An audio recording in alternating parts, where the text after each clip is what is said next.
Assalamualaikum warahmatullahi wabarakatuh. Kami daripada kumpulan 6 akan membentangkan CTU 211 tentang kajian sains dan teknologi dalam Islam.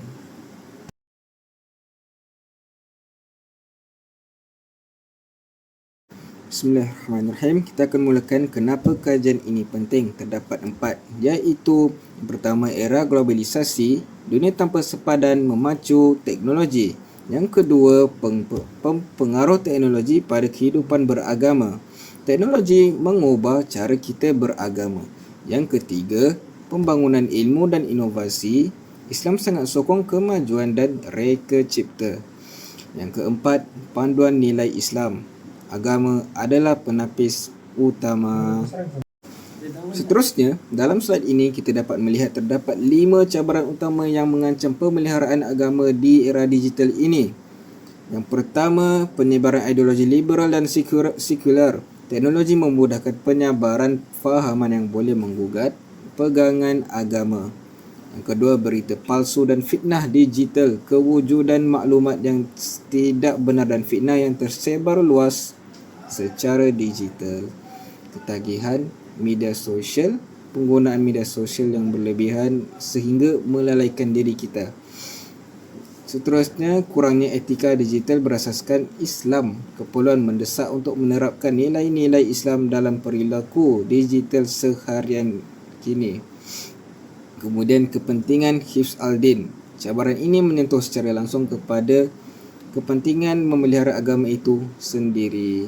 Secara keseluruhan, ini menunjukkan bahawa teknologi bukan sahaja membawa peluang, malah menimbulkan cabaran besar terhadap pemeliharaan agama yang perlu kita tangani dengan serius. Seterusnya, dalam slide ini pula, kita dapat melihat 4 fokus utama yang perlu kita tekankan dalam menghadapi transformasi teknologi kini. Pendekatan teknologi beretika, kita perlu mengutamakan teknologi yang selaras dengan nilai-nilai agama. Kemudian, cabaran teknologi. Penting untuk kita menilai setiap cabaran teknologi berdasarkan kerangka maqasid al-syariah. Seterusnya, implikasi masyarakat. Kita perlu mengenal pasti impak yang timbul terhadap masyarakat Malaysia kini secara keseluruhannya. Kemudian, peranan sains dan teknologi. Akhir sekali, kita haruslah mengkaji peranan sains dan teknologi itu sendiri sebagai alat dalam memelihara kesucian agama kita ini. Ini menjadi panduan strategik agar setiap langkah yang kita ambil tetap berpaksikan kepada prinsip Islam yang teguh. Bagi kajian ini pula, kami menggunakan 5 metodologi utama. Pertama, kajian konseptual untuk memahami konsep teknologi Islam dan maqasid al-syariah melalui teori serta penulisan ilmiah. Kedua, pendekatan kualitatif dengan pengumpulan data daripada artikel, buku dan jurnal. Ketiga, analisis literatur, iaitu meneliti dan membandingkan kajian lepas bagi membina kefahaman yang lebih menyeluruh. Seterusnya, kami menggunakan sumber jurnal sebagai rujukan kerana maklumatnya lebih sahih dan terkini. Akhir sekali, analisis maqasid al-syariah digunakan bagi menilai sama ada penggunaan teknologi selaras dengan prinsip Islam dan memberi manfaat kepada masyarakat.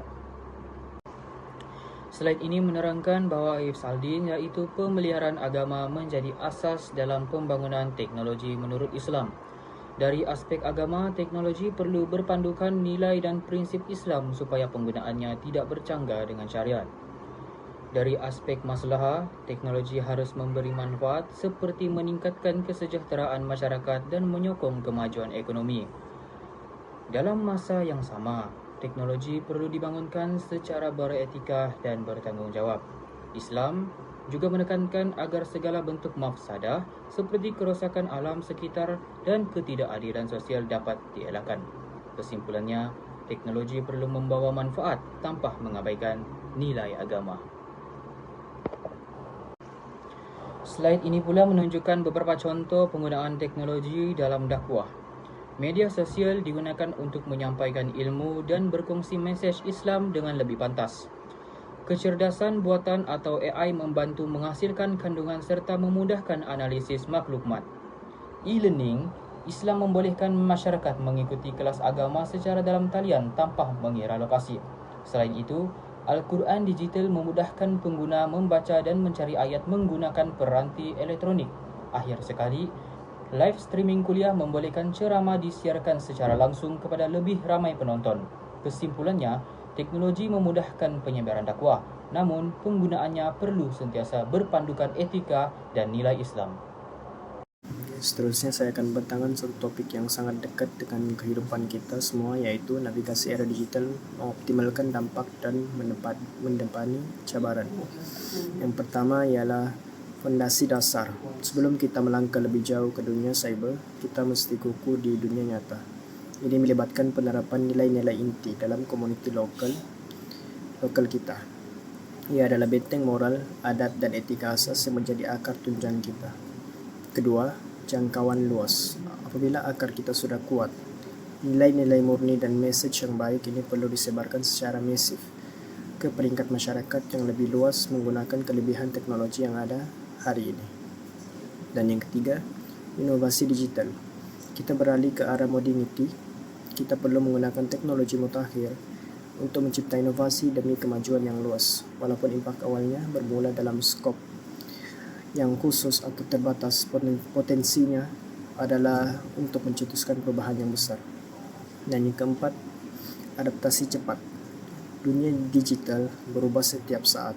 Oleh itu, kita memerlukan keupayaan untuk memperbaharui kaedah atau cara kerja kita secara pantas, walaupun lingkup yang kecil, agar kita sentiasa relevan dan mampu bersaing secara meluas.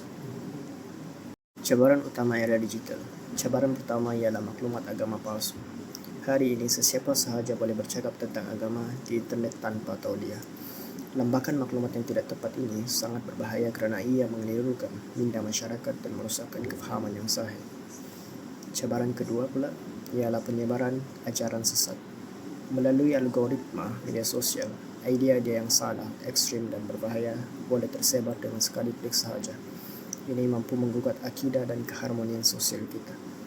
Cabaran ketiga, liberalisme. Arus globalisasi digital membawa masuk ideologi asing yang melonggarkan norma-norma sosial dan budaya tempatan, sehingga perkara yang dahulunya dianggap tabu kini mula diterima secara bebas. Cabaran keempat, hedonisme. Budaya viral melahirkan masyarakat yang terlalu mengejar keseronokan sementara dan kepuasan segera. Kejayaan diukur hanya pada kemewahan luaran, sehingga nilai intelek dan spiritual terpinggir. Dan cabaran yang terakhir ialah ketagihan media sosial. Penyakit psikologi paling kronik hari ini yaitu ketergantungan yang melampau pada platform digital. Kita menjadi hamba kepada gadget yang akhirnya menjejaskan produktiviti, kesehatan mental dan merenggangkan hubungan interpersonal di alam yang nyata. Seterusnya, dalam slide ini terdapat 5 tunjang utama yang menjadi panduan penyelesaiannya. Yang pertama, kita ada literasi media. Kita perlu proaktif dalam menganalisis konten dan mengidentifikasi berita palsu atau hoax sebelum ia tersebar. Dan yang kedua, kita ada peranan institusi agama.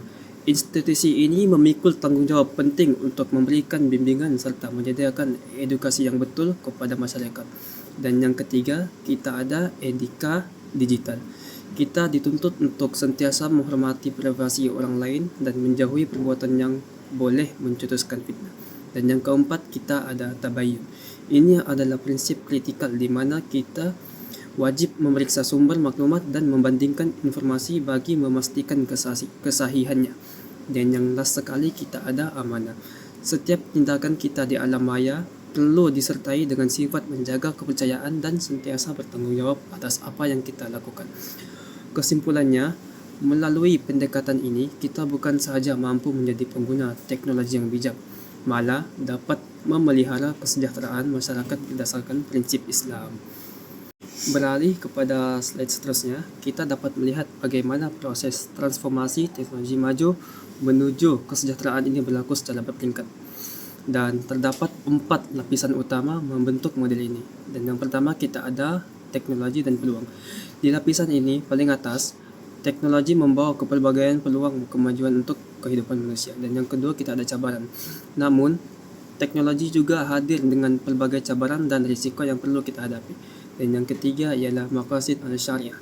Lapisan ini bertindak sebagai penapis utama atau panduan kerohanian kita dalam menguruskan teknologi agar selari dengan prinsip Islam.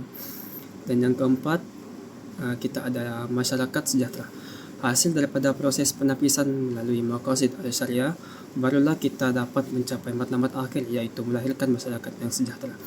Secara ringkasnya, ini menegaskan bahawa teknologi bukanlah satu-satu faktor penentu, tetapi ia mesti berpaksikan kepada maqasid al-syariah untuk benar-benar mendatangkan kesejahteraan yang hakiki. Assalamualaikum dan salam sejahtera. Seterusnya, saya akan menerangkan tentang implikasi kajian ini. Kajian ini menunjukkan bahawa sains dan teknologi Islam memberi kesan yang besar dari sudut praktikal dan juga teoretikal. Dari sudut praktikal, teknologi dapat dimanfaatkan untuk memperkukuhkan pendidikan Islam melalui platform pembelajaran digital, aplikasi mudah alih serta penggunaan kecerdasan buatan atau AI. Selain itu, penerapan etika digital yang berlandaskan nilai Islam dapat membantu mengurangkan penyebaran berita palsu, fitnah dan kandungan yang bercanggah dengan syariat. Dari sudut teoretikal pula, kajian ini mengukuhkan lagi konsep maqasid al-syariah, khususnya Fiqh al-Din sebagai panduan dalam pembangunan dan penggunaan teknologi. Ini membuktikan bahawa teknologi bukan sekadar alat untuk mencapai kemajuan, tetapi juga perlu dinilai berdasarkan kesannya terhadap agama, akhlak dan kesejahteraan masyarakat. Secara keseluruhannya, kajian ini membuktikan bahawa kemajuan teknologi dan nilai Islam boleh bergerak seiring sekiranya dipandu oleh prinsip syariah dan etika yang betul. Sebagai kesimpulan, Islam tidak pernah menolak perkembangan sains dan teknologi. Sebaliknya, Islam menggalakkan umatnya untuk menguasai ilmu dan memanfaatkan teknologi demi kebaikan masyarakat. Namun begitu, setiap kemajuan teknologi mestilah dipandu oleh prinsip maqasid al-syariah, khususnya dalam memelihara agama, supaya teknologi tidak disalahgunakan sehingga membawa kepada kerosakan akidah, akhlak dan juga nilai moral. Oleh itu, semua pihak seperti institusi pendidikan, institusi agama, kerajaan, syarikat yang berteknologi dan juga masyarakat perlu bekerjasama bagi membentuk ekosistem digital yang lebih beretika dan bertanggungjawab. Akhir kata, teknologi bukanlah musuh kepada agama. Sebaliknya, apabila digunakan dengan ilmu, etika dan juga berpandukan syariat Islam, teknologi mampu menjadi medium yang berkesan untuk memelihara agama serta melahirkan masyarakat Malaysia yang lebih berilmu, berakhlak dan sejahtera. Sekian sahaja daripada saya. Terima kasih.